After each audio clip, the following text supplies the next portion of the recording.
তো এতগুলো ফুল জায়গা আমাকে গিফট করেছে, সেই জন্য দিদি রাগ করেছে। ঠিক আছে, ফুলগুলো কেমন লাগছে জানিও কিন্তু।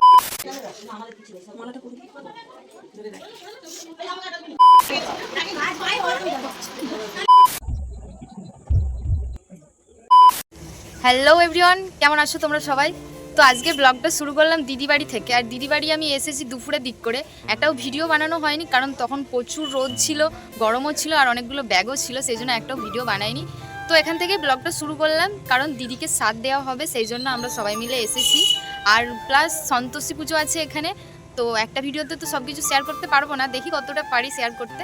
তো ভিডিওটা দেখতে থাকো।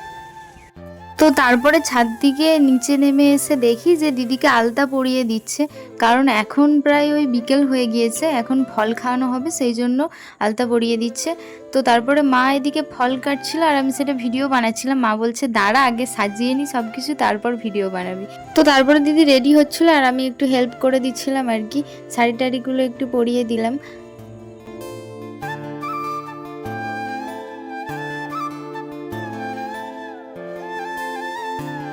তারপরে ওর বেরোনো হয়ে যাওয়ার পর ও মন্দিরে প্রণাম করলো, আর যারা এসেছিল সব বড়রা তাদেরকেও প্রণাম করলো। আর এদিকে আলতা আর সিঁদুরও দিতে হয়, তো সেইগুলোই এখন দেওয়া হচ্ছিল।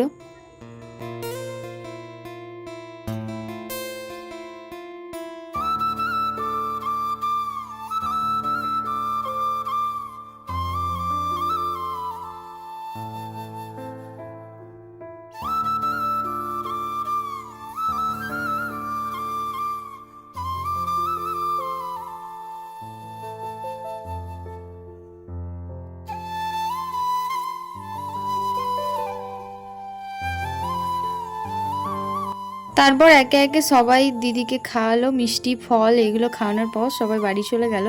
আর এই যে ফুলগুলো দেখতে পাচ্ছ, এই ফুলগুলো মোটেই আমাকে জামাইবাবু দেয়নি। ঠিক আছে, আমি বললাম যে গিফট করেছে আমাকে জামাইবাবু, ওটা দেয়নি, একটু মজা করলাম তোমাদের সাথে আর কি। এই ফুলগুলো আনা হয়েছে ওই যে সন্তোষী মায়ের পুজো আছে বললাম না, সেখানেই সাজানো হবে বলে আনা হয়েছে। তো তারপরে কিছুক্ষণ আমরা রেস্ট করছিলাম আর তারপরে একটু ছাদে চলে গিয়েছি, আর তখন আমাদেরকে একটু খিদে পেয়ে গিয়েছিল, সেই জন্য কুরকুরে আর একটু বিস্কুট খাচ্ছিলাম।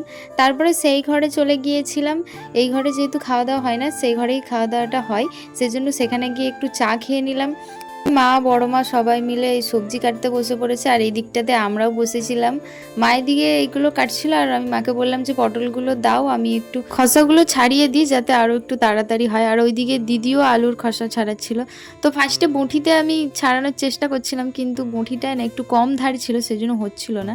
তো তারপরে একে একে আমি সব কটা পটল ছাড়িয়ে দিই আর ওইদিকে মাকে দিতে সেইগুলো মা কেটে কেটে রাখছিল।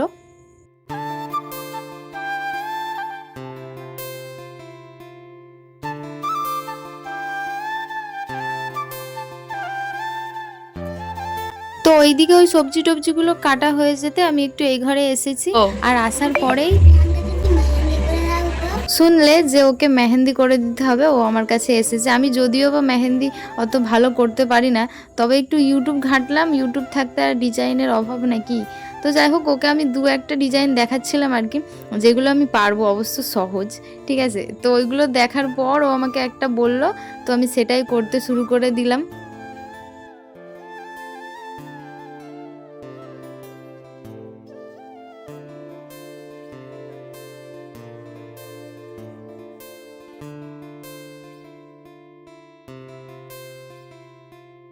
এই তো মেহেন্দি করা এখন কমপ্লিট। আর মেহেন্দিটা কেমন হয়েছে জানিও। জানি খুব একটা ভালো হয়নি, যেহেতু চায়না মেহেন্দি, তো একটু প্রবলেম হচ্ছিল। তো তারপরে আবার সেই ঘরকে চলে গিয়েছিলাম যেখানে রান্না বান্না হচ্ছিল। এসে দেখলাম যে বড় মা লুচিগুলো ভাজছে আর দিদি এদিকে বেলে বেলে দিচ্ছিল। তো আর এইদিকে তরকারি পাতি এগুলো সব রান্না হয়ে গিয়েছে, সেই জন্য এই ঘরে রয়েছে এগুলো। আর 50 জনের মতো খেতে এসেছিল, কিন্তু আমি না সবার ভিডিও করতে পারিনি। মানে আমার একটু কেমন একটা লাগছিল যে তারা খাবে আর আমি ভিডিও বানাবো, এটা একটু কেমন লাগছিল, যেহেতু এটা তো আমার বাড়ি না, দিদি বাড়ি, বুঝতেই পারছো, এখনও একটু খারাপ খারাপ লাগে। যাই হোক, তবুও লাস্টের দিকে যারা বসেছিল তাদের একটু আমি ভিডিও করে দেখিয়েছি তোমাদেরকে। তারপরে আমরা খেতে বসে পড়েছি, আর খাবারে ছিল লুচি, ছোলার ডাল, আলু পটলের তরকারি, মিষ্টি, পাঁপড় আর শটমালা। তো এগুলো খাওয়া দাওয়া করার পর, আর দিদি বাড়ির বাইরেতেই প্যান্ডেলটা করা হয়েছে পুজোর জন্য, এখনো সাজানো পুরোপুরি কমপ্লিট হয়নি, কিছু কিছু হয়েছে। আর পুজোর ভিডিওটা আমি অন্য একটা ভিডিওতে পোস্ট করব, তখন না হয় দেখে নিও। তো তো আজকের মতো ভিডিওটা এখানেই, সবাই কমেন্টে জানিও কিন্তু যে কেমন লাগলো ভিডিওটা দেখে। And by.